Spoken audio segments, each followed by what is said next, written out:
Um, Ladies and gentlemen, I'm honoured to be part of this event today because no subject is more important to Australia's future. In 1980, as long ago as that, I made a speech which I thought was true at the time, which has turned out to be totally false. I thought that as a result of Indo-Chinese refugees and immigration from Indochina, that Australia had finally overcome the battle against racism and against bigotry. And now I know that that's just not true. Both are alive and well. The first incipient signs of this latent disease in Australia might well have been Pauline Hanson. And what she was saying, and the government of the day's response to her, was well noticed around the world. I can remember speaking with Premier Zhu Rongji of China, and he said, "Malcolm, as an old friend, I think I can ask you without offence." And this was his first question, opening the discussion just between the two of us. "Tell me about Pauline Hanson." The second then, "Why won't Howard condemn her?" A little bit harder to answer, but I did. Now then, Tampa came along, and I can remember arguing with a senior Labour Party figure, one who certainly made policy for the Labour Party, or helped to. Look, fight this, oppose this. We forget the newspapers at the time were opposing it. There will be tens of thousands of people on the middle ground of politics who will support you, who will honour a stand made on principle and on decency. And this Labour Party figure just looked at me pityingly and said, "Malcolm, you don't understand. Howard's ripped so many rednecks out of the Labour Party, we're not going to let him rip any more."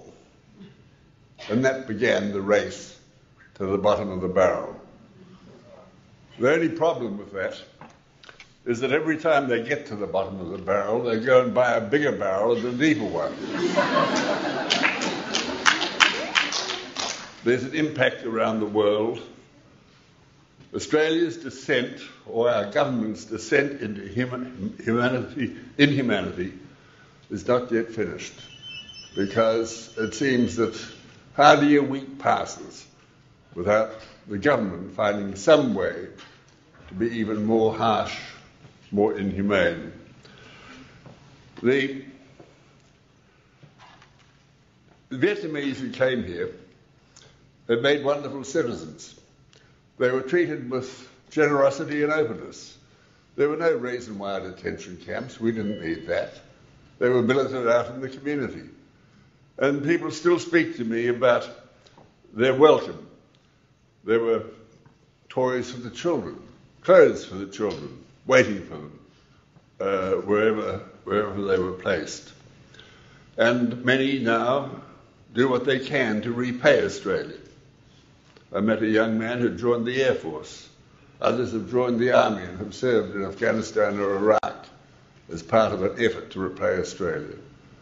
Quite apart from the integrity and hard work, the contribution to Australian community and to Australian cultural life, they feel a sense of obligation and indeed, if you like, love and respect for this country, which I think is admirable.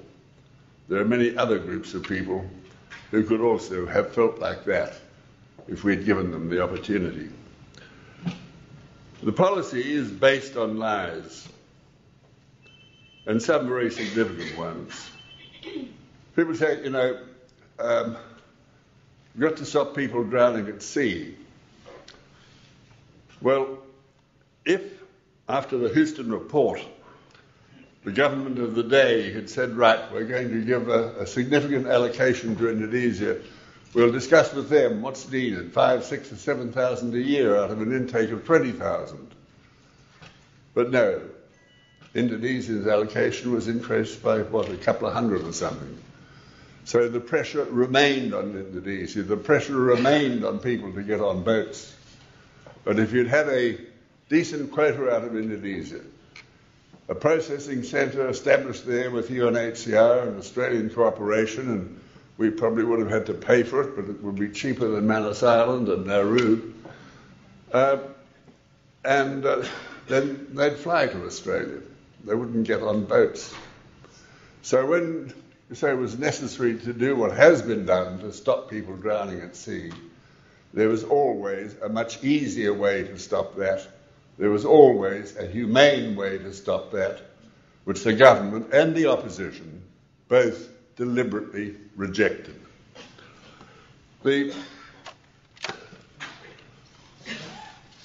Indonesia is enormously important to Australia, and we don't really understand how difficult our policies are making for life in Indonesia. I attended an interfaith meeting just a year or two ago in Jakarta, and former President Habibie was there.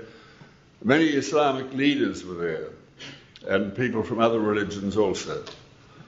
And the Islamic leaders were all very moderate and reasonable in their attitude, were saying, you know, countries like Australia could make it much easier for us to remain in positions of influence in our Islamic associations. You sometimes make it very difficult. And Indonesia is the largest Islamic country in the world. It's Australians don't like recognising it, but it's more important to America than is Australia. And if fundamentalists gain control of the Islamic organisations in that country, Australia would become paranoid. We wouldn't know how to deal with it. We wouldn't know how to cope with it. And so we ought to be more concerned for the impact of our policies, not only on countries close to us, but also on countries much further away, where government and opposition daily, weekly trash what was once a great reputation for humanity and decency. It's not as though other policies weren't available. What happened in Indochina is an example. People were drowning at sea. They were leaving Vietnam in riverboats, and they couldn't survive. They were hitting land in Malaysia. After negotiation, a holding centre was established. People were processed there, then they were flown to Australia and to America and to Canada, two other countries which cooperated enormously. There has never been an approach to either of those countries, if the numbers became too great in this current situation, never an approach to see, well, can we have a wider, beyond the region cooperation to try and deal with it, as we had then. So there was already an example that could have been a start point. The government made a good deal of being on the Security Council. We could have tried to use that position to re-establish a renewed and worldwide commitment to do something about long-term refugees in UNHCR camps around the world. We could have done that to try and get more people to sign on to the Refugee Convention. We could have spearheaded with many other countries that would have supported us, the Nordic countries, Canada, many others, a revival of decency and humanity for some of the most vulnerable people in the entire world.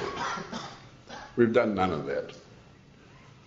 How to achieve change? There are only a handful of people in the Parliament who I think want change or are prepared to work for it or stake their reputations on it.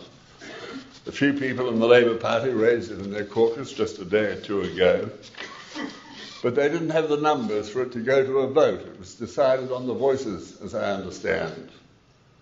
And at least there are a few people who are prepared to try. We need men and women with heart, with compassion, who believe in decency. And we need such people to stir themselves, because decency is not going to come out of Australia's current federal parliament. We might as well understand that. It will not come. They all believe there is votes in being inhumane and indecent and treating people in the most terrible way possible. And when the Gillard government stopped processing people from Sri Lanka, 92% of them were found on pretty strict standards to be genuine refugees. Australia opposed the UN the push to try and get a Human Rights Commission inquiry into war crimes in Sri Lanka. Britain supported it, Canada supported it, America supported it. We opposed it, said we should consult. We give them patrol boats to shoot people, I suppose, trying to leave Sri Lanka because of great hardship that's still being involved and applied to many, many people in that country. Today's policies lead to despair. I can understand today's policies leading to hatred. Could you imagine a better gift to give the terrorists, to give Islamic fundamentalists? And if people say, well, it is just a problem, it's a problem based in race and it's a problem based in religion, and we might as well accept it. Because if they were white farmers trying to flee Mugabe, getting on a boat, everyone would have been rushing to welcome them as they sailed into Fremantle or Melbourne or Sydney. And that just says in one sentence that the policy is based on race. It is based on religion. It's based, if you like, in part on fear of things that we don't know and don't understand. But it's also based on treating people as not people. And country after country through history has learnt that when you start to demonize a particular class of person, to say that class does not deserve the rule of law, that class does not deserve the protection of government or any duty of care, and when such policies are allowed to continue unchallenged, when they're embraced by the major political parties, well, all right, it's refugees from Sri Lanka or Iraq today, but it will be somebody else tomorrow. They will find other classes to demonize and to seek to destroy, because somebody will get up and say they're not Australian or they don't fit in. Well, if a policy is based on saying that a class of people are not people and don't deserve the rule of law, then we know automatically that that policy is evil and that it's wrong. These policies are a great gift to terrorists, because the fundamentalists can use them to gain recruits for the most terrible activities. If we wanted to show some decency, some compassion, Australia would now be saying, all right, nobody will be returned to Iraq because of the condition there and the sectarian violence. And indeed, we will take refugees from Syria, we will take refugees from Iraq under the current circumstances. Nobody in the government or the opposition is doing either of those things. People are still being returned. And the Greens' attempt to get that policy changed is bound to fail against the opposition of the two major political parties. So it's going to be in our hands, in your hands, and I think it's wonderful to see so many people here today in Refugee Week to discuss these issues. But coming here for a meeting, even doing things to minimise the harm to individuals or to children, is not enough. Sometimes somehow we have to work out a way to change Australia's policies. And that might even mean getting a new bunch of politicians.